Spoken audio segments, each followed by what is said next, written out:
Hi, I'm Teacher Molly, and today I'm going to be reading Chapter 3 of Bruce Coville's My Teacher is an Alien. Once again, my students have drawn some illustrations to make it a little bit more fun. So, this is Chapter 3, An Unearthly Noise. The only thing I could think about for the rest of the day was how I was going to get that note back. When we went outside for recess, I pulled Stacy aside to tell her what had happened. "What am I going to do?" I wailed. "I don't know," she said, "but you'd better do something, because if that note has my name on it, Mr. Smith will get mad at me too." "Maybe he won't see it," I said. Stacy snorted. "Are you kidding? He's checked every single paper we've ever handed in." Stacy was right. She's always right when it comes to that kind of stuff. Actually, the heavy-duty checking was probably the best thing about Mr. Smith. He always handed back our papers. Of course, they never had a note or comment on them, just lots of red circles around the mistakes and a grade at the top. I didn't mind that on math papers, but it really annoyed me when it came to my writing. When Miss Schwartz marked our stories and essays, she always penciled in comments that showed she was paying attention to our ideas. When Mr. Smith handed back an essay, it looked as though he'd been sitting next to an axe murderer while he was marking it. The man must have bought red pens by the case, but all he used them for was to circle missing commas and misspelled words. He treated our essays like spelling tests. I ask you, what's the point of writing something if that's the only response you get? Finally, I decided to try to get back into the building to see if I could snatch my note while Mr. Smith was still outside. If it had been Miss Schwartz, I would have just asked if I could go into the bathroom. But Mr. Smith didn't believe in letting you off the playground for such a frivolous reason. He said by the time you were in 6th grade, you should know enough to take care of things like that in advance. The first 3 days after Miss Smith came, we had a line of worried-looking kids standing at the door each time recess ended. The second best method for getting off the playground was getting sick.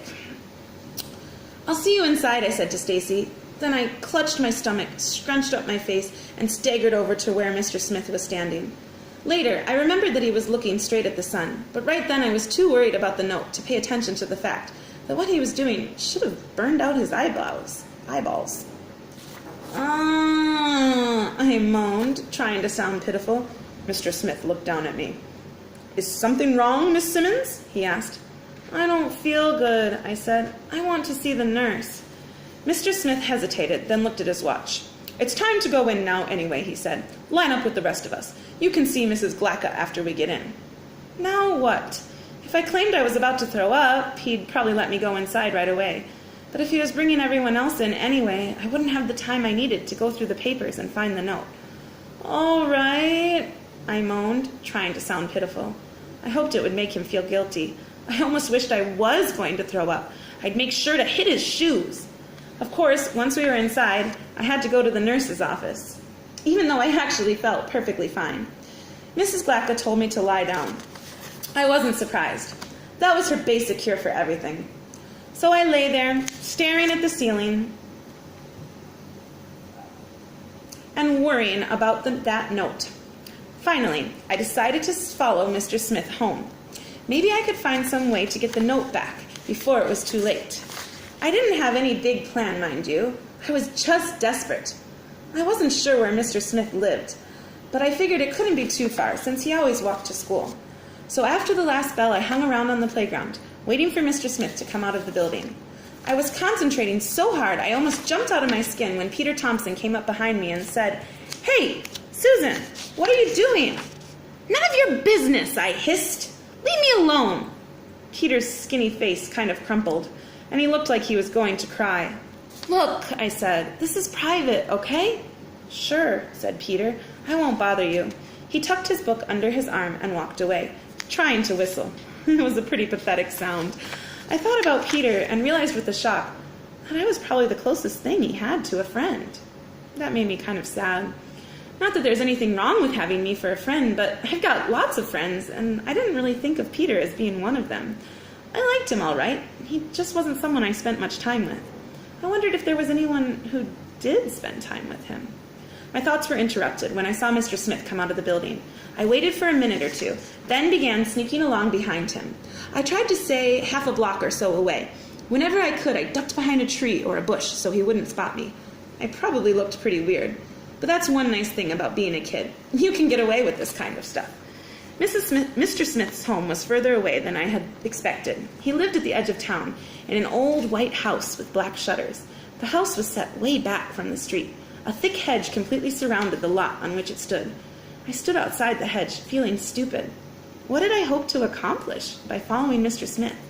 But I was in luck. As I watched from a hole in the hedge, I saw Mr. Smith set his briefcase down on the porch and go inside. Since it was a warm afternoon, I figured he planned to get something to drink, then come back outside to sit on the porch and correct our papers. This was my chance. I scooted through a hole in the hedge and onto the porch. I was working up the nerve to open the briefcase when I heard an unearthly howl. It sounded like someone was trying to put a cat in a blender. Hot as it was, I felt my blood turn to ice. What was going on in there? Had someone attacked Mr. Smith? I wasn't crazy about the man, but I didn't want him to be tortured or anything, which is what this sounded like. Should I run for help or go inside? But what kind of help could I get? All I could say was that I had heard a terrible noise. Nobody was yelling for help or anything like that.